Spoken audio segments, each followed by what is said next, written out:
Welcome back to another film review. This one, of course, is Godzilla King of the Monsters, the American-produced follow-up to Godzilla 2014. If you've seen my review for that previous Godzilla, you know now that I love this adaptation of the Gorilla Whale kaiju. But it took them years to come back around and deliver us a sequel. But man, was it worth the wait. I think a lot of people enjoyed the addition of the Mutos, but they also deeply desired to see other fan favorites from the Godzilla Rogues Gallery, and this one delivers it.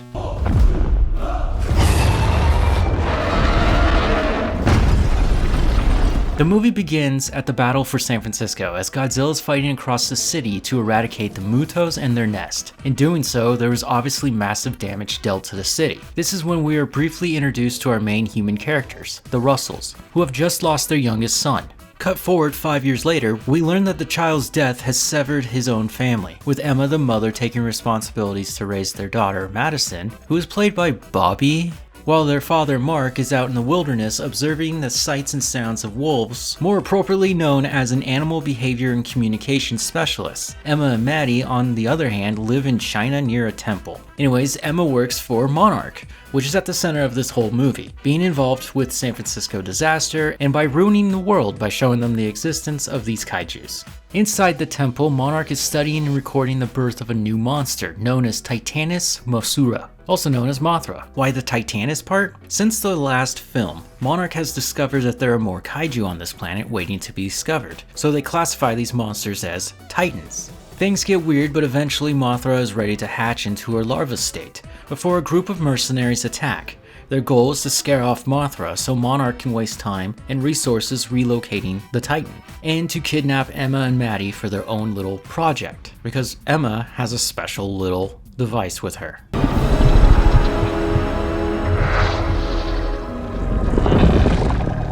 Monarch, on the other hand, is deeply upset about this attack and knows their best way of locating the girls and tracking down the other Titans would be a great task for Mark to handle. You know, the guy who clearly wants to be away from everyone after he lost his son and family. Yeah, that disgruntled father. We need him in this story. And for every reason Mark has to be pissed off, he joins Monarch in their efforts. Major emphasis on pissed off. When Mark talks to other scientists and even the Green Beret Colonel Foster, leader of G-Team, he'll listen to what they say before he disagrees with them. But while he's on screen with Middleditch's character Sam, also a Monarch worker, I swear Mark is just looking for a reason just to knock him out. Like throughout the whole movie. It's kinda good acting, but scary to just be talking to a guy who just constantly just wants to hit you. And along the way, they run into Godzilla, who helps Monarch find out that the Mercs are in Antarctica. It is revealed that the leader of the bad guys is Alan Jonah, played by Charles Dance, also known for being a bad guy. Jonah and his team learned that Emma, with the help of Mark a long time ago, built a machine called Orca, which was used to communicate with other animals like whales, but now this newer model is designed to speak to the Titans. Jonah makes it clear that if Emma doesn't use the Orca to awaken Monster Zero, he will kill Maddie. This is when Monarch and G-Team arrive for a short-lived gunfight, before Emma does the inevitable and awakens Monster Zero from his icy rest. On the surface, we see exactly what Monster Zero is: King Ghidorah, the three-headed winged golden dragon. Arriving just in time is our boy Godzilla, who's not so happy there's another alpha in his presence. And the two battle before Godzilla is swept away and Ghidorah flies off into the world to create chaos.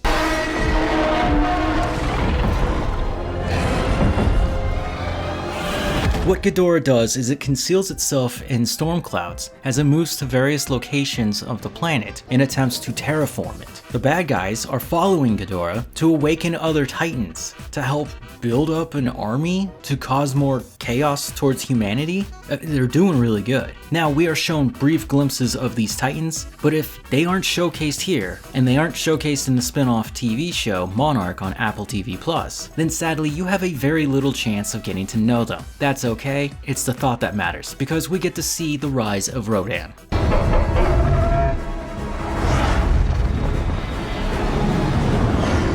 As Ghidorah makes his way through the equator, I guess, near Mexico, the bad guys force Emma to use the Orca again, which awakens a Titan from a volcano. A gigantic pterosaur-looking Titan emerges. Monarch tries to use Rodan in a fight against Ghidorah to halt his progress, but Monarch is easily defeated by this killer wing spin, and after the failed use of the oxygen bomb leading to Godzilla's second defeat in this movie, Rodan is forced to hang out with Ghidorah. He is also seen in the final battle over Boston, where he is brutally defeated by Mothra. What's cool about this kaiju is nothing of note. Actually, when I saw he was going to be in this fight, I was very confused that anyone would choose this lazy looking dinosaur over the much more unique kaijus of the franchise. Being a large dino born from a volcano isn't really special to me, but once you get to see this guy on screen, you'll be amazed at how scary it can be. Also, I didn't know this, and it has little to do with this film, but Rodan was first showcased in his own film, self-titled, back in 1956, and it is the first kaiju film to be in color. So yeah,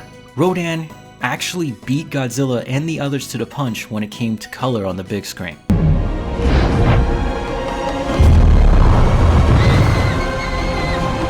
Next, of course, is the queen of the monsters, Mothra, the large angelic AF moth that brings peace and tranquility to the earth through the bioluminescence light it can project with the patterns on its wings, known as God rays. That's a little extensive. God rays? Mothra 2 started as its own thing before being assembled into the Godzilla franchise back when it was created in the 1900s. Let's be honest, these things are that old.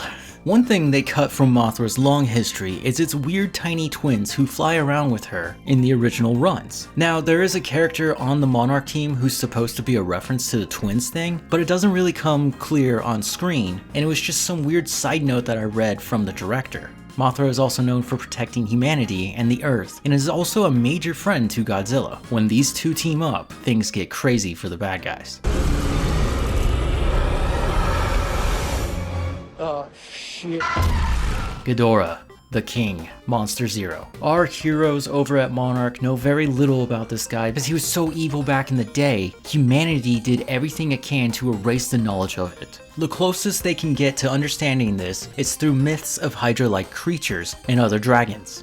Ghidorah, from what I understand, has been on this planet the whole time, almost like a primordial being that simply has escaped death only to be reawoken throughout the centuries. Ghidorah is made a little special this time, with each of its heads having different personalities. More famously, there is a stupid head known as 3, or as the internet has lovingly named him, Kevin. Kevin gets hurt a lot, unlike his brothers, and they get really tired of him. It is awesome to see this guy on the big screen, with that massive wingspan and his 2 tails that rattle like rattlesnake tails, but they don't, they're all barbed. It's kind of a cool visual audio translation there. He also has a very different type of projectile blast than Godzilla, with each head emitting a lightning-like beam. But unlike Godzilla's atomic breath, these beams do little damage to other titans. They tend to just destroy the environment and give you more explosions, something chaos, destruction, you know. The one thing he's still got is a nasty attitude, that he is willing to kill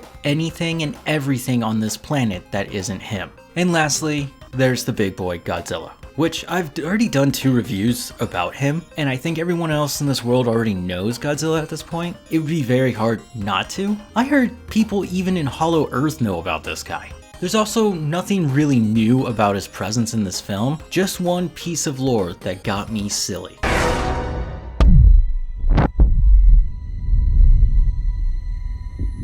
I mentioned the Oxygen Destroyer, a man-made bomb that removes the oxygen molecules from water, so basically anything in the ocean would just die. This bomb is also a reference to Destroya, the classic kaiju that killed Godzilla in the Japanese run of the movies, and leads directly to burning Godzilla. Sadly, Destroya aren't part of this movie. Instead, the humans miss with the bomb and hit Godzilla instead, sending our boy back to the depths of the planet to rehabilitate or die from his wounds. Dr. Ishiru Serizawa, the scientist who was interested in Godzilla in the first film, has returned, and at this moment he knows the only way to save humanity is to help Godzilla. So Monarch uses what's left of their resources to locate and find Godzilla deep in the Hollow Earth, a theory they now have proven to be real within the events of the film.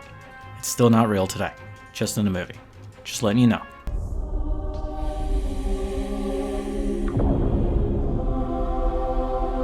This place is crazy. Like, in a way that gets my childish imagination to go haywire. Imagine a deep subterranean temple, hand-carved walls, and pillars, with magma running through them. Serizawa takes a one-man submarine vehicle to find Godzilla, and sacrifices himself with a nuke to rejuvenate our boy. And damn does it work. Now with a rejuvenated Godzilla and a pissed off human team of Monarch, they go out to try and just stop Ghidorah and all the other titans he's amassed into his grouping, his army, and it turns out to become just more chaos and destruction. But for some reason, it ends up in Boston.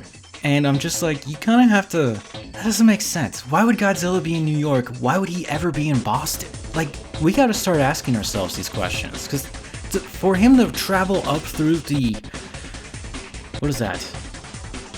Atlantic? It makes no sense to me, and it would probably be a little too cold for him too. Anyways, the finale is fun, and the humans do learn to work with Godzilla and the other titans, while trying to destroy the Orca.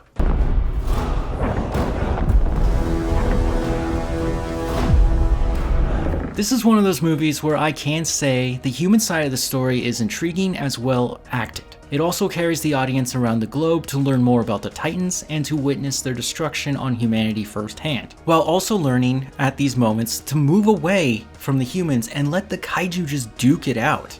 Unlike the first one where we tease Godzilla throughout the whole movie before finally seeing him in action for the climax, King of the Monsters is just high-octane fun with smashing up monster fights, human gunfights, drama, death, and destruction. This movie gets a 5 out of 5 stars from me, and sadly, this was the peak of the Monsterverse. After this, we just move on to Godzilla hanging out with Kong. King of the Monsters is just what I wanted to see as a sequel for the 2014 film. Along with fixing a lot of the potholes the first one was willing to just walk by on. The funny thing is I learned why they didn't make more standalone Godzilla movies in America. It's because this movie is not a box office success. So that's why they paired him with the monkey. So tell me, what did you like about this movie? For me, it's just seeing the world of the Monsterverse finally hatch out from its shell and learn to spread its wings. Also, the director Michael Dougherty, whose previous film was Krampus, has brought a lot of what he's learned about making horror films and how to make those monsters look right in a good frame. If I did change one thing, it would be Rodan. I didn't think much of him other than his size and beak. I would have personally swapped him out for Angurius?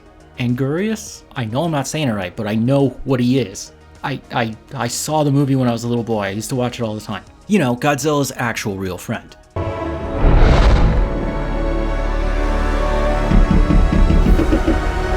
Hey, thanks for watching. I hope you guys enjoyed it. Please like the video and write your comments down below. Subscribe if you haven't. Hope everything is going well for you, and I will see you next time.